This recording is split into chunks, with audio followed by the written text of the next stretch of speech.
year was 1965. South Florida was booming. From all over the world, wealthy people were moving to Florida, at least for the winter months. What had long been a relaxed tropical paradise was rapidly becoming part of the real world. No longer was everything near the sea. In Broward County, people were moving all the way out to the edge of the Everglades to a place called Coral Springs. Jack Drury brought his buddy Johnny Carson down to get it started. Joe Taravella had a little to do with it too. I was very blessed in knowing Johnny, and I got Johnny involved in the founding of Coral Springs. Johnny bought 44 acres out there, so we had a lot of good times those days, Johnny and Ed, and I see you had Bob Hope in here. I was blessed to be part of the group that started the Jackie Gleason Untitled Classic. Everybody thought Bob Thornton and Jack were nuts when they started the Maikai in 1956 out in the middle of nowhere. Everybody thought Mr. Hunt was crazy to buy 10,000 acres, now called Coral Springs. Everybody thought Ken Behring was crazy when he started Tamarack. So, you know, it takes people with fortitude and looking to the future and making investment. That's what you guys did, and I congratulate you. But of all the people I've met, Carson, McMahon, you're the best, Bernie, anybody I've ever met. Do I get paid for this thing? Forward-looking people in Fort Lauderdale thought the area needed its own university and started one called Nova University of Advanced Technology on the former Navy Training Airfield. Not far up the road in Boca Raton, another school had just been born, and the President of the United States had come down for the groundbreaking of Florida Atlantic University. At the same time, regional magazines were popping up around the country. Palm Beach had a magazine for years, and a Fort Lauderdale newspaper woman asked, "Why not here?" Pictorial Life was born. The founding publisher, Yolanda Maurer, was a social writer and had all the contacts necessary to do a magazine. Here she is at a high-level meeting where they're planning a brand new theater for Broward County. It became known as Parker Playhouse. She brought together a highly placed group of investors headed by Teresa Castro of the Castro Convertible family. Teresa and her husband Bernard were among Fort Lauderdale's community leaders. In the early days, they were all over the magazine. But in truth, they would have been there whether they owned part of the magazine or not. Socially, you couldn't ignore such generosity and community spirit. And wherever one found Teresa Castro, there was usually her daughter Bernadette. Bernadette Castro not only made the social pages, she also starred in the company's ads and had done so since she was a little girl. You can tell this is an old ad from the very conservative bathing suit Bernadette is wearing. Yolanda's first editor was Henry Kinney, who had been Broward editor for the Miami Herald. He was already locally famous for leading the Herald in a fight with the old Fort Lauderdale News over a decision to build either a bridge or a tunnel where US 1 met the New River. Kinney took on a powerful man, R.H. Gore, who wanted a bridge. Kinney and the Herald won the fight, and to this day he's the only editor of the magazine to have a tunnel named after him. From its first issues, the magazine carried an impressive variety of advertising. Many of those early advertisers aren't here anymore, at least not in their 1965 uniforms. Broward National Bank, of course, is now Sun Trust. American National Bank is part of Bank of America, but its building, spanking new in this ad, belongs to the ages, or rather, the land belongs to Publix. Some of the original advertisers are still going strong, stronger than ever. Among them are Carroll's Jewelers, Lago Mar, and Causeway Lumber. They are now run by new generations of the founding families. There is not a better example of this legacy than Moss and Hoffman. In the first issue, this congratulatory ad came from Bill Moss, but not the Bill Moss you know. It's his father, the original Bill Moss, who opened the Las Olas store in 1940 with Frank Hoffman. He might not have been so effusive if he had known he would have to advertise for the next 42 years. And when Dad and Frank opened in 1940, they were the first resort shop of that type on Las Olas, and they kind of spawned the growth of the retail area on Las Olas. Well, the new magazine, they had a genuine, always have had a genuine interest in the community, and it's always been our best magazine. It's from the get-go, and it's continued to hold that position all these years. Wedged between the ads, there were always photos of important people at parties. From the first issue, here is Mr. and Mrs. Bob Radis with the man who built St. Anthony Parish, Monsignor John J. O'Looney, at a benefit for the then new Holy Cross Hospital. Then, as now, it was a hoot for locals such as Governor R.H. Gore to pose with stars like Ed McMahon. In its early days, the magazine featured many royals, some of whom were genuine. This chap, Prince Michael of Austria, cavorted around the Club International in 1970, bestowing knighthoods on various people. Some wondered why an Austrian prince had a New York accent. The answer came when he was arrested for running a stolen exotic car ring. His name turned out to be Michael Waldbaum, and he lived on Miami Beach. He moved in fast company. Here he is with Johnny Weissmuller of Tarzan fame, and, at the time, a Fort Lauderdale resident. Although the magazine had a strong social orientation, Yolanda Maurer knew where the treasure was buried. She often featured the powers of the business community. She was also aware of the up-and-coming young men. Here's a shot which includes Joel Gustafson, Hugh Anderson, and Judge Stanton Kaplan. It was always a good idea to put power figures to work in the magazine. Everybody knows Bob Cox as a former Fort Lauderdale mayor and pioneer in the marine industry. But he was also a writer and appeared several times in the magazine's early issues. While he was fighting for development of Port Everglades, his son-in-law, Ted Drum, was in another kind of fight. I always wanted a lot of information from home and what was going on, and kind of hard to send the newspaper. So Carol sent me every month or so a copy of the Victorial Life. And we would sit around. It was pretty miserable, you know, sitting in mud and raining and horrible places. And it had built up at that time. It was 65 was a big build up. So we had, you know, thousands and thousands of people. But when we had an opportunity to sit around, read something, I'd read articles to my fellow soldiers and officers. And I learned, I think, everything in life is relative. If you can make a living in Fort Lauderdale, Florida, why would you want to live anywhere else? That's my thought on the whole thing. This young man was in Boca Raton at the time. He is Bob McCabe.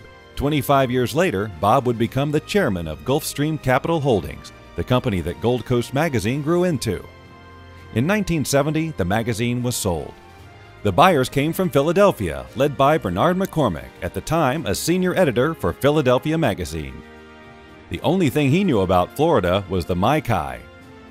The new management did not know exactly why the magazine worked, but was resolved not to screw it up. Here's a member of the young McCormick family, Mark McCormick, now president of Gulfstream Capital Holdings and its 2 subsidiaries. He had accompanied his father on a story on men who preserved World War II airplanes. The new ownership concentrated on capturing the excitement of South Florida on land, sea, and air, with more dramatic graphics and photography. There was plenty of excitement to go around, including Don Shula's Miami Dolphins. The magazine went on the road with the team for this shot, taken on a cold day in New England.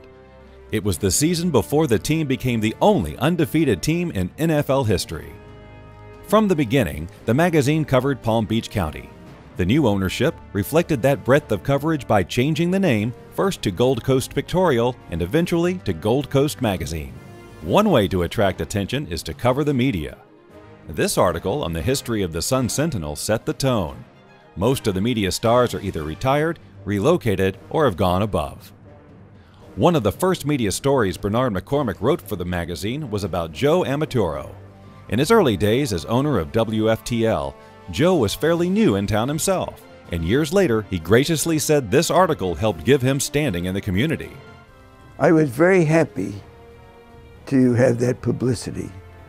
And I saw some things that I could do when I came back that hadn't been done, that could make this radio station become the voice of Broward County.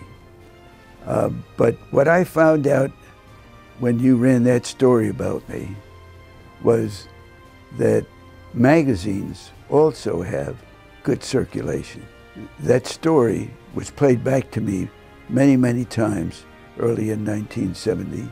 It really helped me return to this market.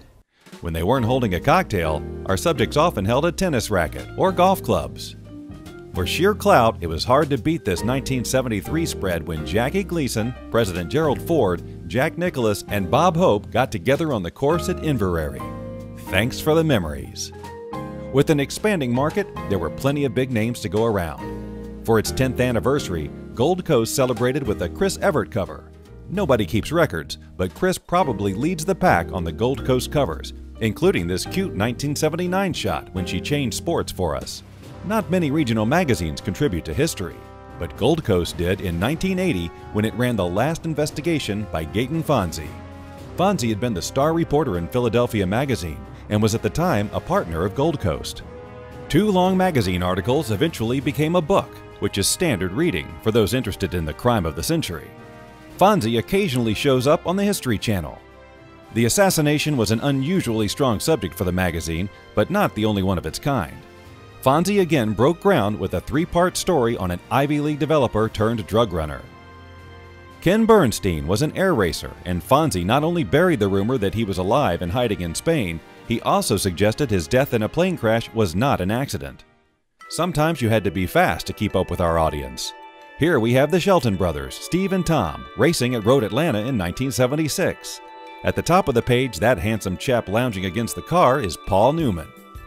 Some of Gold Coast editorial subjects did better than others. We can count at least 2 billionaires among our early subjects. Here's Jim Moran in the early 70s and receiving the Horatio Alger Award many years later. We believe this 1978 photo is the first of Mr. and Mrs. Wayne Huizinga in Gold Coast. It would not be the last. Well, we covered the lives of the rich and famous. We also covered more pedestrian topics such as food. If you wanted to find a restaurant with a high-powered waiter, our recommendation in 1979 was La Perla. There you could have been served by Paul Salarullo. Today he is Mr. Everywhere in Fort Lauderdale. Always tip the waiter well. You never know when you might end up working for him. By the 1990s, the social and power structure of the Gold Coast was giving way to a new guard. This headline from the 1960s no longer applied. Local institutions grew along with the times. The Nova University of Advanced Technology, which started life with that long name, now had a spectacular sprawling campus and a new president, Ray Ferrero, and a much shorter name. But as some things changed, others endured. The first issue of the magazine carried an ad for Woody Woodbury, doing his comedy routine at the Bahama Hotel on the beach. The hotel is long gone, but Woody is still making them laugh. Now that was a fun time. And the guy who did that caricature, his name was Bert. And he wanted to, the owner of the hotel at that time, he wanted to pay Bert because he really liked that, to use it in the ads and everything. And we used that ever since. But it's been in magazines, it's been in Gold Coast a couple of 3 times over the years. Yeah, that's right. It was on the cover of Gold. That was, I think that was the slowest week of circulation you had, wasn't it? By the way, Bernie McCormick is no spring chicken. I'll tell you, he's, I'm going to say he's probably in the neighborhood of 55. But I'd say the neighborhood burned down around 20 years ago. As the century ended, the format that had worked for 30 years would continue, although the players began to change. The magazine still covered the area's sports figures, celebrities, and supermodels. Some were the same and had gracefully matured, and others were new. The supermodels still look like, well, supermodels. Even as the magazine remained faithful to its original 1965 mission, it now has an audience that grew up with that mission. Causeway Lumber advertised in early issues and is still with us today. Scott WHIDDON knows that history. Bernie, there was not a time that I can't remember a copy of the magazine being on the coffee table or at home, and it still graces our coffee table to this day. Even so far as to, we have the old editions that we keep up at the summer house in North Carolina. And we have a lot of fun going through the 1980s, picking out people that look nothing like they did in the 1980s, ourselves included, and just reminiscing. But the magazine has been influential in the community, obviously. It's been an impact on so many lives, and ours as well, and our company. Whereas in 1965, the electric typewriter was a novelty, by the year 2000, computers had changed almost everything in the print industry. By then, new faces had joined the magazine, and with them came new ideas. Mark McCormick was no longer the little boy on the wing of an airplane. He had attended Notre Dame on a Navy ROTC scholarship and put in 6 years on active duty before returning to Florida to help his father. Ironically, it was not the first time the military played a role in the magazine's history. It was a contact in an Army Reserve unit which had introduced Bernard McCormick to the regional magazine business in Philadelphia in the early 1960s. The arrival of the new generation of the family represented a new and ambitious chapter in the growing company's long history. In his efforts to streamline the operations of a rapidly expanding media company, Mark McCormick had developed a fascination with technology, and seeing an opportunity to use the internet for business applications, he developed a magazine billing and financial management system that was one of the first internet-based software applications in the world. What was once Gold Coast Magazine's homegrown billing system has become the Magazine Manager software platform, with more than 10,000 magazines, newspapers, and websites using the system in 16 countries. Mark was roommates with Elton Sayward on his first ship in 1988. They cruised into Port Everglades together the same year. Upon his military retirement 8 years ago, he became the company's chief operating officer and now oversees the entire media division, while also playing a major role in the company's software development initiatives, organizing a unit in India, which has more than 50 employees. The media company continued its expansion following the trend of its readers and advertisers moving north to the Treasure Coast. They are part of a media roster that now includes 6 magazine titles and 6 websites, including Gold Coast's Fort Lauderdale Daily, a rapidly growing online daily magazine with almost 100,000 visitors per month. Over the 50-year history of Gold Coast Magazine, it wasn't just the company that grew. A city and thriving community was growing up around its downtown offices. An interesting phenomenon in the magazine's history is the emergence of descendants of those in the early issues. The story of Gold Coast Magazine is really the story of the community and the people who made it work. People like Nick Sindasich, the legendary Magaretz, a bar owner who we covered in 1974. His daughter Doreen would marry Keith Koenig, who we would write about 30 years later. It's about families like the Caldwells. It was politics years ago, medicine today, and the WHIDDON family, shown often in the early issues, is still running the family business today. It's about the Seilers and McCrorys, whose offspring have gone on to distinguished careers. And it's about Las Olas's most successful clothier and a first-issue advertiser whose family members have provided interesting editorial fare from Fort Lauderdale to Petoskey, Michigan. And the Banks family, now in its 3rd generation in hotels and real estate. Gold Coast is R.H. Gore and his extensive family, including his grandson and successor to his real estate empire, Charlie Palmer, featured here in a story from the 1970s. Gold Coast is the story of the Lockery and Camp families, whose bank was an early advertiser in the magazine and whose community contributions have continued across generations. The story of the magazine is the story of Bob Cox's extended family, in Ted Drum and grandkids, and Ted's beautiful cousin Patty Phipps, shown here in 1970, and 20 years later in Vero Beach. And at last we will conclude where we started in 1965 on the New River at the beautiful bend in Coley Hammock, with a lasting memory that a river can flow a long way.